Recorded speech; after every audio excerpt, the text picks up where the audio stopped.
आज तक हमने कई साधना के बारे में सुना होगा। कर्ण पिशाचिनी साधना, प्रेत, गंधर्व और यक्षिणी साधना। पर आज हम जिस साधना के बारे में बात कर रहे हैं वो है किन्नरी साधना। इसका भी वर्णन हमारे धर्म ग्रंथों में मिलता है, जो कि काफी दुर्लभ और काफी कठिन साधना है। इस साधना को किया यूपी के बुलंदशहर के एक आदमी अमिताभ ने, जिसके बाद उसका पूरा जीवन खौफ के साए में गुजर गया। जब उसका सामना हुआ अपने मन से उत्पन्न एक किन्नरी संध्या से, क्या अमिताभ इस किन्नरी से बच पाएगा? क्या प्रतिभा अपने पति को बचा पाएगी या होगा कुछ और? ये सब जानने के लिए देखिए डर, दहशत और खौफ से भरा ये पूरा वीडियो। एपिसोड की शुरुआत होती है और हम प्रतिभा को देखते हैं, जो गर्भवती थी। आज उसकी गोद भराई थी, पर इस मौके पर उसका पति अमिताभ मौजूद नहीं था। दरअसल वो पिछले कुछ महीनों से बेंगलोर में जॉब कर रहा था और तभी पोस्टमैन प्रतिभा के ससुर को एक लेटर देता है और उसे पढ़कर उन्हें जोर का धक्का लगता है और वो बेहोश हो जाते हैं। दरअसल उस लेटर में वो कहाँ है और उसने हमें क्यों कुछ नहीं बताया? बहू, तुम्हें तो पता होगा ना। दरअसल प्रतिभा को भी इसके बारे में पता नहीं था, क्योंकि अमिताभ कम ही उससे बात करता था और जब भी प्रतिभा उसे कॉल लगाती थी तो हमेशा उसका फोन स्विच ऑफ आता था। वो सिर्फ मैसेज डाल देता था कि वो ठीक है। पर अब प्रतिभा को भी काफी टेंशन हो गई थी और उसी रात जब वो अपने बेटे राहुल के साथ सो रही थी कि तभी उसके कमरे का गेट अपने आप ही खुल जाता है। और जब वो देखती है कि गेट खुला है और राहुल भी गायब है तो उसे काफी टेंशन हो जाती है। और जब वो बाहर जाकर देखती है तो राहुल डरा सहमा एक कोने में बैठा था और काफी कांप रहा था और उसके सामने एक आदमी खड़ा था जिसका मुंह खून से लथपथ था।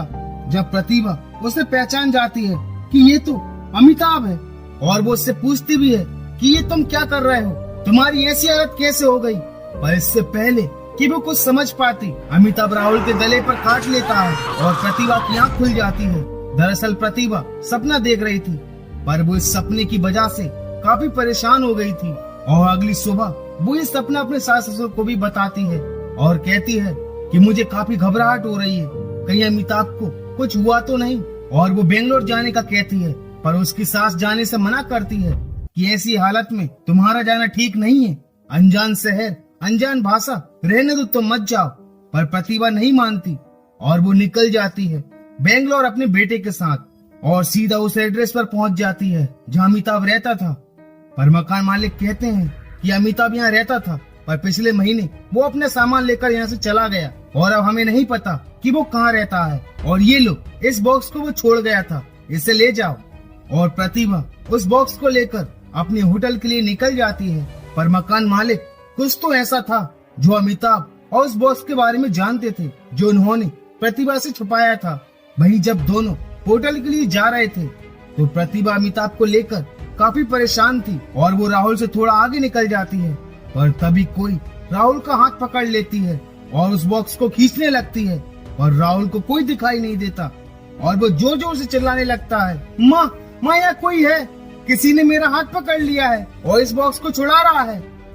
पर प्रतिभा इसे राहुल का वहम मान रही थी और दोनों होटल वापस आ जाते हैं। वहीं राहुल उस बॉक्स को खोलने की काफी कोशिश कर रहा था, पर ना तो उस बॉक्स में कोई लॉक लगा था और ना ही की होल था, पर वो बॉक्स बंद था जो खुल ही नहीं रहा था। जहाँ प्रतिभा राहुल को उस बॉक्स को छोड़ सोने के लिए कहती है, पर तभी राहुल को किसी की परछाई दिखाई देती है और वो अपनी माँ से बोलता भी है कि माँ, बाहर कोई खड़ा है।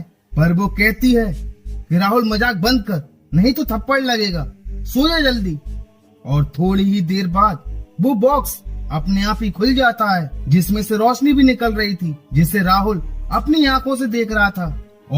और उसी रात एक बार फिर से वो बॉक्स खुलता है और उसमें से एक हाथ निकलता है जो जाकर राहुल का गला दबाने लगता है। और ठीक उसी समय प्रतिभा को भी सपना आता है कि कोई अमिताभ का गला दबाकर मार रहा है और वो तुरंत नींद से जाग जाती है, जहाँ राहुल भी काफी हाँफ रहा था, जो कहता है कि माँ, कोई मेरा गला दबा रहा था। जब प्रतिभा भी सोचती है कि बिल्कुल ऐसा ही सपना मुझे आया, पर ये कैसे हो सकता है, और किसी तरह वो रात तो गुजर जाती है और अगले दिन वो सीधा अमिताभ के ऑफिस पहुंच जाती है। पर वहाँ भी कोई उसे अमिताभ के बारे में कुछ नहीं बताता और वो लोग कहते हैं कि हमने अभी इस ऑफिस को ज्वाइन किया है या हमारी बात ज्यादा अमिताभ से नहीं होती थी, वगैरह वगैरह। और जब वो ऑफिस के मैनेजर से जाकर पूछती है तो वो भी यही कहते हैं कि हमें खुद नहीं पता कि अमिताभ कहाँ है। अगर आपको पता चले तो हमें जरूर बताना, हम आपकी कोई भी मदद नहीं कर सकते, आप जा सकती हैं।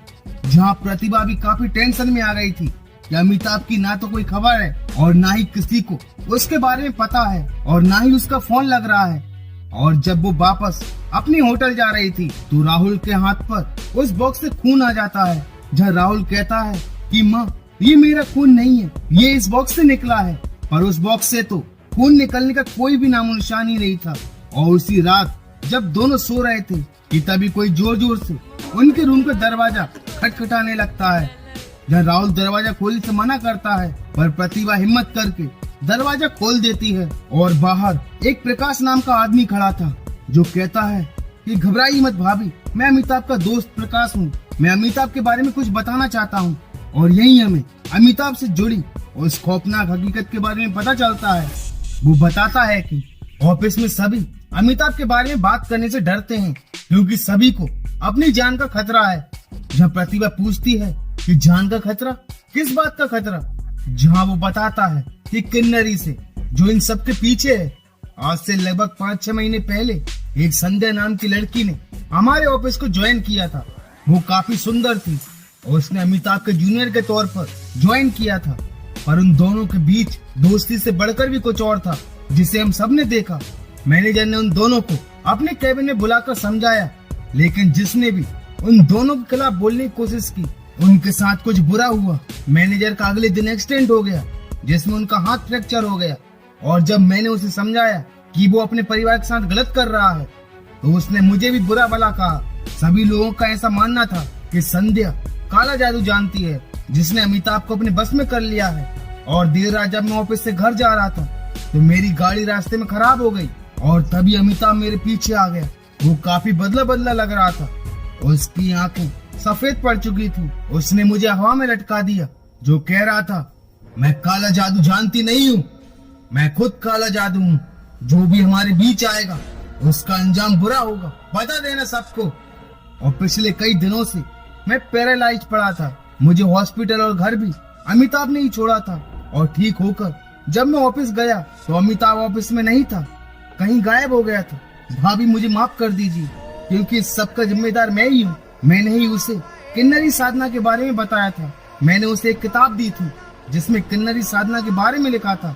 उस किताब में बताया गया था कि किन्नरी बिल्कुल अप्सराओं की तरह होती है, अलौकिक होती है, जिन्हें हम अपनी इच्छा शक्ति से बुला सकते हैं। मैंने उससे मजाक मजाक में कहा कि वो भी अपने लिए एक किन्नरी बना ले, लेकिन उसने मेरे मजाक को सच समझ लिया। संध्या ही वो किन्नरी है जिसे अमिताभ ने अपने आप के लिए बनाया है। और अमिताभ के गायब होने के बाद मैं उस इंसान को ढूंढ रहा हूँ जो किन्नरी साधना के बारे में जानता हो, और अभी तक वो मुझे नहीं मिला। उसे ढूंढने की कोशिश जारी है। और उसी रात जब राहुल और प्रतिभा सो रहे थे तो एक बार फिर से वो बॉक्स खुलता है जिसमें से वो किन्नरी निकलती है और वो उनके पलंग को हवा में लटका देती है। और पहली बार उन दोनों का सामना उस किन्नरी संध्या से होता है जो कहती है, तुम अमिताभ को वापस पाने का सपना छोड़ दो, उसे ढूंढना बंद कर, वो सिर्फ मेरा है, वो ना तो तुझसे प्यार करता है और ना ही तेरे बेटे से, भूल जा तेरे पति को। जब प्रतिभा कहती है ठीक है, पर ये बात अमिताभ खुद मुझसे आकर कहे, पर किन्नरी कहती है, मैं तेरे छल में नहीं फंसने वाली और ना ही अमिताभ को तेरे सामने लाऊंगी, मान जा मेरी बात, वरना सब मारे जाओगे। और ये कहकर वो गायब हो जाती है। जहाँ प्रतिभा को एक बात तो समझ आ जाती है कि इस किन्नरी और अमिताभ का संबंध इस बॉक्स से जरूर है। और अगली सुबह वो सीधा उन्हीं मकान मालिक के पास पहुंच जाती है और उनसे पूछती है कि आप सच सच बता। प्रतिभा कहती है, ठीक है, तो इस बॉक्स को अपने पास रखिए, आप खुद जान जाएंगे। जिसे सुनकर वो दोनों काफी डर जाते हैं। जहाँ वो बताते हैं कि अमिताभ एक संध्या नाम की लड़की को लेकर आया था और कहा था कि ये मेरी बीवी है, पर वो उम्र में काफी छोटी थी। हमें शक तो हुआ था, पर हमारे पास इसे मानने के अलावा कोई और रास्ता भी नहीं था। वो इसी घर में ऊपर वाले कमरे में रहते थे। पर एक रात हमें कुछ मंत्रों के उच्चारण वाली आवाजें सुनाई दी और जब हमने जाकर देखना चाहा कि तभी संध्या हमारे सामने आ गई। वो कोई इंसान नहीं थी। उसने हमसे कहा कि दूसरों के कमरे में ताका झाकी करना बंद करो। मैं इंसान नहीं, एक किन्नरी हूँ। और उसने हमें मारना चाहा। जहाँ अमिताभ ने हमें बचाने की भी कोशिश की, पर वो किन्नरी अमिताभ के काबू में ना आ सकी। उसने उस किन्नरी को वापस इसी बॉक्स में कैद करना चाहा, पर वो किन्नरी काफी शक्तिशाली थी और वो अमिताभ को गायब कर यहाँ से ले गई। और तब से आज तक हमें नहीं पता वो कहाँ है। इस बॉक्स को भी हमने कई बार दूर फेंक दिया, पर वो वापस इसी घर में आ जाता था। और तभी वो देखते हैं कि राहुल वहाँ से गायब था। और वो बॉक्स भी, जहाँ सभी उसे ऊपर वाले कमरे में देखने जाते हैं, जहाँ राहुल को उस बॉक्स से अपने डैड की आवाज आ रही थी कि राहुल मुझे बाहर निकालो राहुल। पर इससे पहले कि प्रतिभा कुछ कर पाती, उस बॉक्स से एक हाथ राहुल को भी अंदर खींच लेता है। और इसी के साथ किन्नरी साधना इस एपिसोड का दी एंड हो जाता है। तो मिलते हैं इसके सेकंड पार्ट में। And thank you so much for watching this video.